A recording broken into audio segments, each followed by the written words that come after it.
Assalamu alaikum. Univers KG kanalının katılımcıları. Bugün sizler menen çegara meselesi boyunca bolup жатқан чогулушка келдик. Ал сиздерге элдин көйгөй болуп аткан маселени угузууга аракет кылабыз. Da kalıp kalışı mümkün boluptur.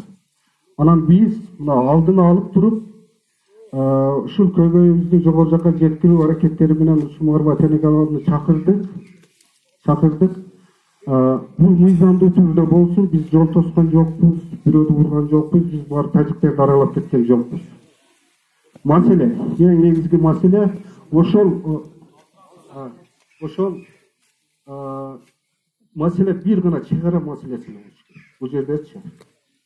Biz halde içki kıçıpçımız, benim pensiyam az, benim bunday degen sözler yok. Только çegara. Şu жерде men суранармын, билген аксакалдар. Толук айтыңыздар. Кайсы мезгилде кандай фактылар бар? Өзүңүздөрдө билгениңиздерди айтыңыздар, урматтуулар.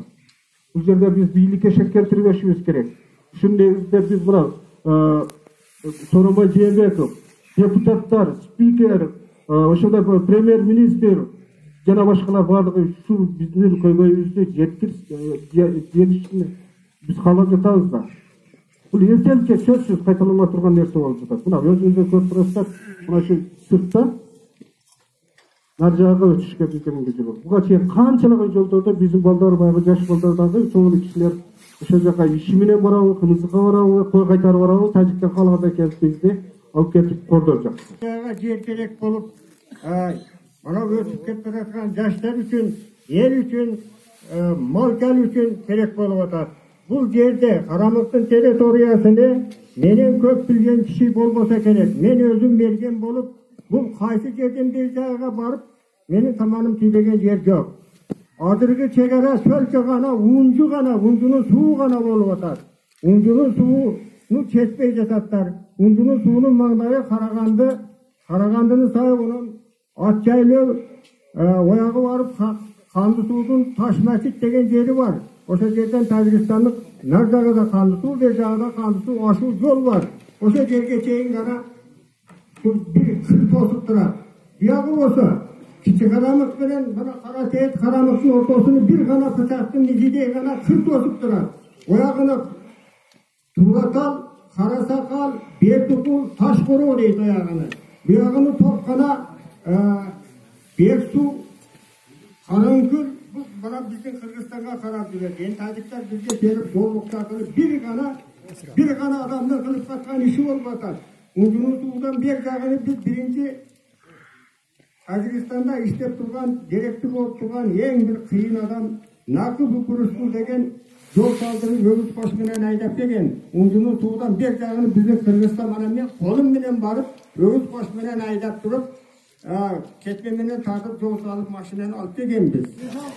Bizden 5-6 үйдүн болуп, ошол жазды жерде өткөрүп, малды жерде багып, 5-6 жыл шортуп жүргөнбүз. Ана Өргөталдын көпчүлүгү кыргыз. Кыз алып, кыз берип, бала үйлөп, тинтип бардык өзүлө тойго бири-бирибизди чакырышып, ушул күнгө чейин бир жакшы жашап жүрдүк элек. Азыр ошо Тажикстанда канча жээнибиз бар. Эжелерибиз наркы дүйнөгө кетти да, онун балдары калды. Бишкекте мына Бишкек жактагыларга деле ошондой болду. Булар Бишкек жакта Бак менен күн бойлоп кетет. Ертең бери биздин аксакалдар кетменин көтөрүп барып, мына бардыгы билет.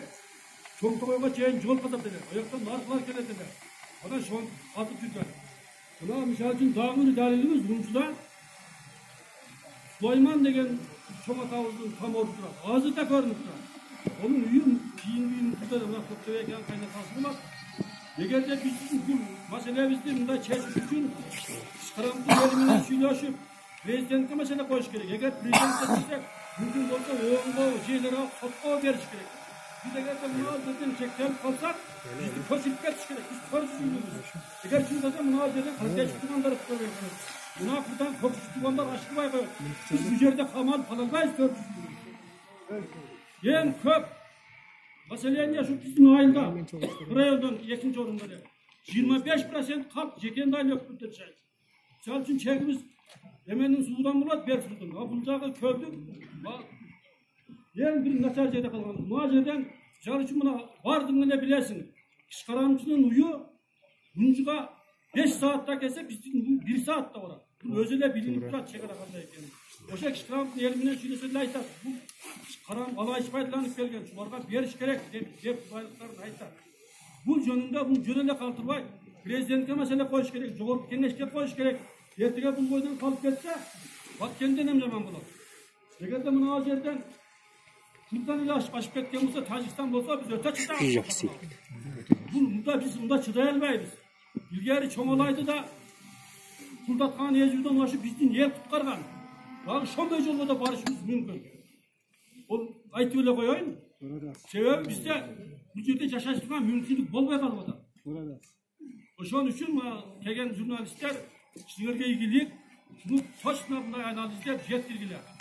Hurmatlı özgürlüğüne ayağa jakşı nerselerdi aytıyorlar aksakallar. Şulardan keyinki aksakallar yeterli yaş kişiler. Ben belki de yaş Benim bu bana çegara boyunca bizden talaş atırgan derecede emas. Bu endi çegaranı koyuktun yeri meni bizdi nerede şunday bir kelişimge kelip durup kesse bolat dep men oyum var da. Bu bir.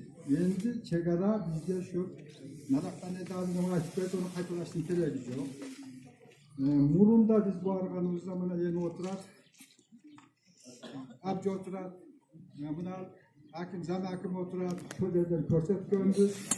Buna uydunun suyu. Mangayda kızıldı. Kızıldan sokupaştı. Onun kırktaştı.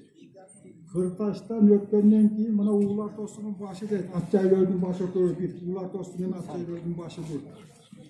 Şundan mananday bir söz ketken bunu köğüktü deydi.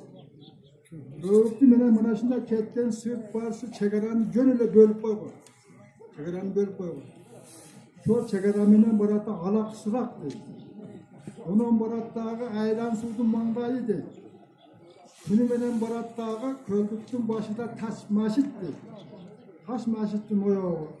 Tacikistan'daki men azı atap ketip atkanca bu yağı zortör dep Kırgızstan'daki ilgerden bolsucu. Endi bu жаңа aytıp etti, attılar. Keçer yakındağı da söz okşaş gerek. Mana şu yerde men 8. atam. Özüm 72'ye kirdim. 8. atam de 10 yıllık tarifi yok mu? Ananda ilgerden esepte geliyor. 8 atam. Men 8. atam. Vardığım dalda belirlem atalarım. Var, sakallar, sakal şu tekin kaynaklığının kurumları. Sizlerden üstünde bir manevi meselenin üstünde akıl kalsak boyut olup fikir alışverişinizde çok varmışlar. Çekara meselesi kötörülgündeni çok günderi bu. Uzak vakitler böyle çekildiğin savaş meseleleri alıp ortada kanca bizim yaranları Pakistan'a varıp tutulup, kamanıp, kinalıp malı başkası o Türk'te tartışıldı. Şimdi Daga sizleri mazur hükümeti, prezidenti jakşı mındaydı. Oralarga barıp manevi kesimlerdi kabul alıp hareketlerini kılıp atar.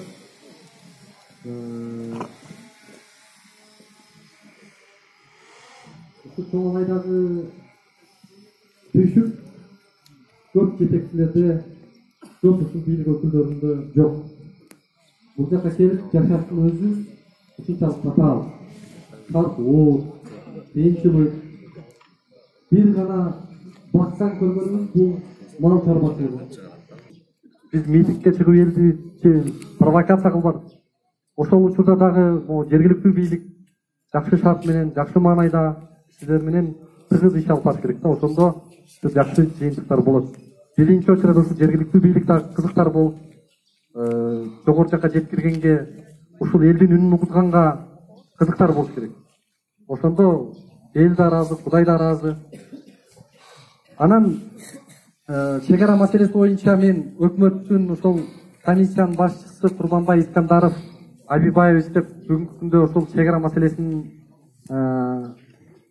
жетектеп тажик тарап менен кыргыз тарап менен сүйлөшүүлөрдү кылып атат да. Анан жалгы эшик артында эле карап, бул жакта эл провокация болуп, жерибизди кокуй сатып жибериптир, жерибиз өтүп кетиптир буяка. Мындай болуп атыптыр, тигиндей болуп атыптыр деп биз жарытарлык бир маалымат айтышпады да. Анан мен барып бердим өзүнө. Чоңалайда Жекенди деген айыл өкмөт бар. Ошол жерде элдер мени чакырып атат. Маселе ушундай, жерлер өтүп кетиптир, жайыттар өтүп кетиптир. Неге силер маалымат бербей атасыңар элдерге десек, ал жерде барып биринчи очередь аким айтыш керек эле. Ошол жакта жетекчилер айтыш керек эле деп губернатордун замын айттым мен дейт. Элге кабар бергиле, элге маалымат бергиле, эч кандай андай маалымат жок. Бүгүнкү күндө биз иштеп атабыз ошонун үстүндө деп. Анан ачык эле айтканда мага айтты. Алтын мазарга тажиктер өтө кызыгып атат. Тажик өкмөтү, тажик бийлиги алтын мазарды бизге бергиле, биз Унжу булакты берели, силердин да жайытыңар чечилет, проблема жок деп. Анан Унжу булак ата тегибиз биздин канчалаган ата бабабыз жашап, жайыт кылып пайдаланып келсе, ал кандай андай десек, бул тарыхта, картада ушундай чечилген.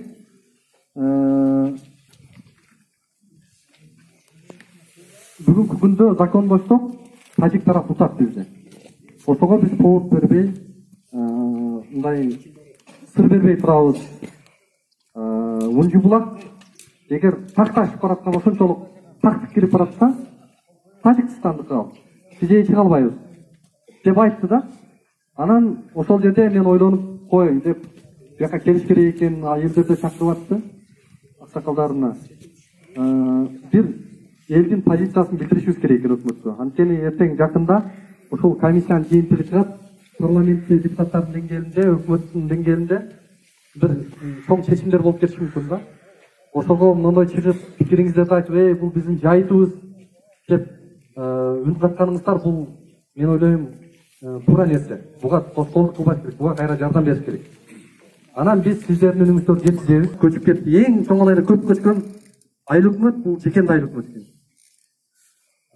Миграция, ички миграция мисалы шаарга кетип калгандар. Анан бул эми азыр билинбейт, бир 10-15-20 жылдын ичинде оркоюп эле чыгып калат көйгөй. Ошого азыр алдын ала эгер чек ара статусун алыш керек, биринчи план. Экинчиси бир баккан көргөнү ушул мал чарбачылыгы менен. Буягынан да кысса, анан буякта жашоонун кереги жок болуп калат. Не кызыкчылыгы бар? Анан ушуга азыр жыйынтыксыз жыйындар көбөйүп кетти. Ошондой болбой, эл азыр ушул жерде канча 3 айлык, 5 айдан аксакалдар, жаштар келди. Президентке, депутат төрагасы Жумабековго, Абылгазиевке, премьер-министрибиз ушул жыйындын жыйынтыгында бир токтом протокол кылып, кайрылуу жолдош керек. Анан ал жеткирмей жагыны Кудайга шүгүр мага коюңуздар, мен өзүм ушунча сөз берем сиздерге. Президенттин өзүнүн колуна тие турган кылып жеткизем.